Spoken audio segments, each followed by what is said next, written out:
Welcome back to Brazilian Wood Depot's YouTube channel. My name is Sam and I talk about everything regarding Brazilian hardwood decking and siding. Today we're talking about Ipe deck tiles, and I'm very excited about this because this is a product I feel very strongly about. We're going to talk about its uses, a little bit about the basic installation.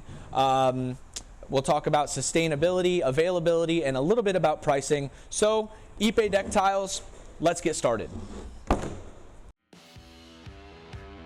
The tightening points here. Fine, but it should be a minimum of 3/4 inches. So the bottom expands out. I don't want to go into too great a detail.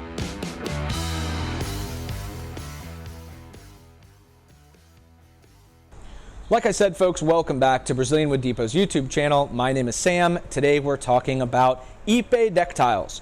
The deck tile I have in front of me is 2 feet by 2 feet. So this is 4 square feet total. It consists of 8 individual boards fastened together by 3 on the back with a bunch of screws. Like I said, I'm very excited about this video because I feel so strongly about Ipe deck tiles. They are incredibly durable, just like Ipe is, of course, and they're nearly indestructible. Deck tiles can be used on any deck structure. However, they're really designed for certain situations. They're designed for low ventilation areas. So if you have an area around a pool and you want to be basically ground level, deck tiles work very well. Also, rooftop, EPDM, rubber membrane roof decks, this product is really designed for that. Anywhere where you can't get a whole lot of elevation off of the ground you're working on, maybe it's a concrete slab, and you can't put a 2x6 under it for a standard deck frame, this comes in really handy. 1x6s, as we know, and you may have heard me talk about it in the cupping video, 1x6s and 5/4x6 boards and 5/4x4 boards and 1x4 boards are all susceptible to cupping if they don't have good adequate airflow underneath the deck. These deck tiles will not cup. And that's one reason I like them so much, and you can use them on anywhere. It doesn't have to be a low ventilated area, but if you are on a standard pressure treated deck structure system, you're going to need to be on 12 inches or 24-inch joist spacing. 16 inches joist spacing just doesn't work. Okay, let's talk about the basics of installation with these deck tiles. There's 2 main methods of installing deck tiles. One, using the deck tile connectors. This needs to be used on a flat surface, so a flat slab of concrete or a floating frame that's flat, or just a regular pressure treated joist system will work. I really like these deck tile connectors. You see that has 4 prongs on here. Let's look at the bottom of the deck tile. It's got 4, one in each corner rather, 3/8 inch holes that slip perfectly onto these ribbed prongs. And this is what keeps the deck tiles together with one another. The deck tile connector also spaces them out so that the spacing between the deck tiles are consistent with the spacing between these little boards. Deck tile connectors are also awesome because if you use your box cutter, you can score the back side of it a couple times and they break. There.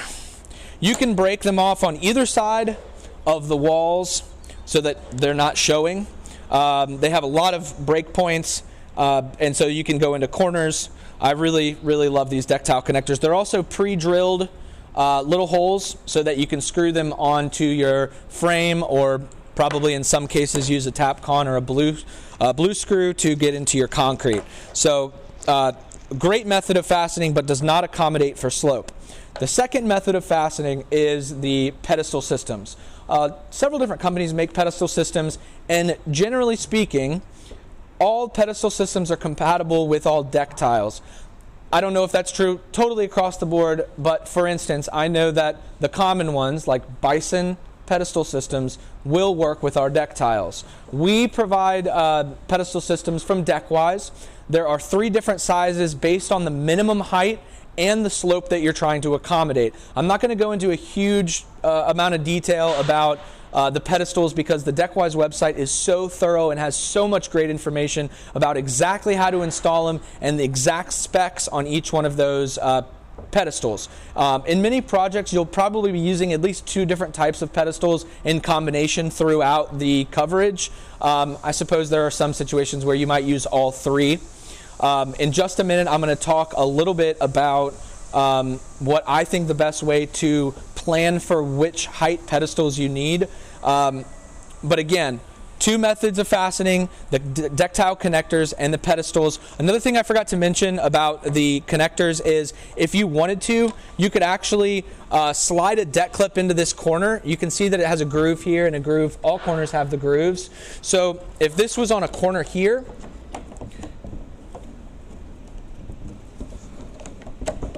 okay, that was on a corner here.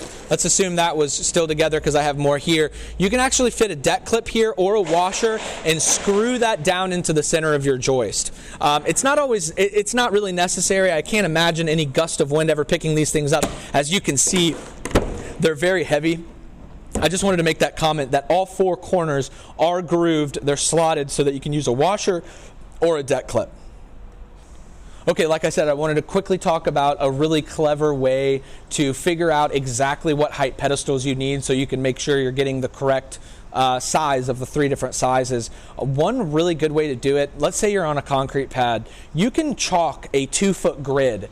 Have 2-foot lines in both directions perpendicular, and at those intersections, that's where your pedestal is going to sit. So you could set up a 360 laser light to the height of where you want the elevation to be for the deck tiles, and then you drop a tape measure onto the line, and it shows you how high the top of the deck tile is going to be on your tape measure, wherever the laser is hitting that tape measure, and then you can jot that down at that intersection point. Same thing for all of them, so you know exactly what quantity minimum height of this style, what quantity minimum height of that style. Okay, I think that pretty much does it for the basics about installation. Remember, on our website, we have a very thorough document about how to use the deck tile connectors. It even talks about if you need to resize this by removing one of the 3 boards and either repositioning it or removing entirely. And then, of course, you would drill your own 3/8 inch hole to accommodate this new size. Again, that's all on our website. And the DeckWise website has the information on the pedestals. Very, very thorough. One more thing I did want to mention is we're seeing more and more drainage systems under decks. Some of them are suitable for the standard 1x6 planks. Others are not. I don't like using 1x6 on top of the membranes that droop between the joists. One, because I know that they're going to get clogged up towards the end. It's an inevitability. And I think that the 1x6 boards will cup. If they're bottom grooves, the likelihood is less, but there's still that possibility. If you insist, or if you're already planning, or you already have the materials to use something like that, I think one is called Trex Rain Escape. Using deck tiles is far more advisable than using those. Again, they won't cup. But 2, if you use the connector system, and you don't even, like I said before, you don't need the washer or the deck clip, you can actually just pop these up to clear out debris in that system. So if you must use a drainage system, and it's much more cost effective, is my understanding, to use the membranes that do this over and under the joists, I highly recommend considering deck tiles. I know it's not everybody's aesthetic preference. Standard traditional deck boards are sometimes more desirable in that way. This is a little more modern look. Don't forget, you can parquet these, which is probably most common, or you can keep them all parallel and they're all going the same direction. I think that's it for installation. Next, we are going to talk about prices, availability, and sustainability. So I've got a really good article with a bunch of good videos on my website about Ipe and sustainability. Ipe already is very environmentally friendly. It's 100% biodegradable. There's no plastics, no chemicals, and very little waste because small pieces are used for knife handles and furniture. But it is interesting to talk about sustainability and as it relates to deck tiles in particular.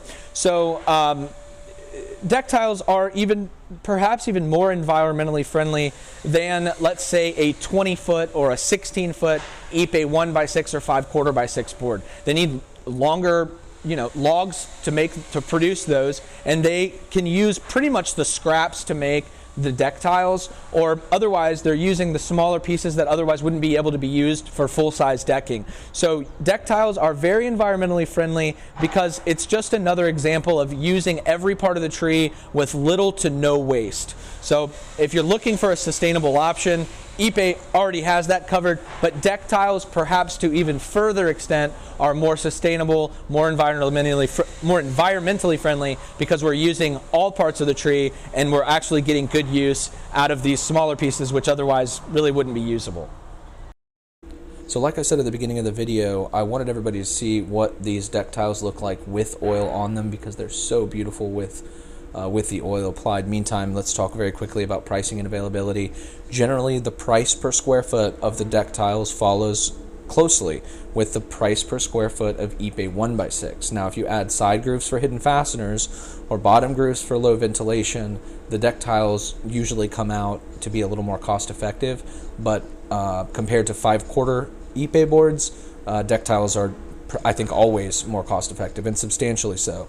At the time of filming this, we have thousands of deck tiles, so for current pricing, please give us a call. We do a pretty good job of keeping these in inventory, so we generally always have these. Okay, so there you have it. Ipe deck tile with oil. I, of course, used the Mesmer's UV Plus Natural that you see there. Quick and painless. It's really easy to rub on this oil, and look how beautiful this deck tile is. I just used a little piece of a cotton t-shirt. A lot of people like the Deck Boss, but I don't want to get into too many details. I have that whole video about Ipe deck maintenance and how to oil it. That's it. Ipe deck tiles. Call us for pricing. Again, my name is Sam, and we'll see you next time. The tightening points here. Fine, but it should be a minimum of 3/4 inches. So the bottom expands out. I don't want to go into too great a detail.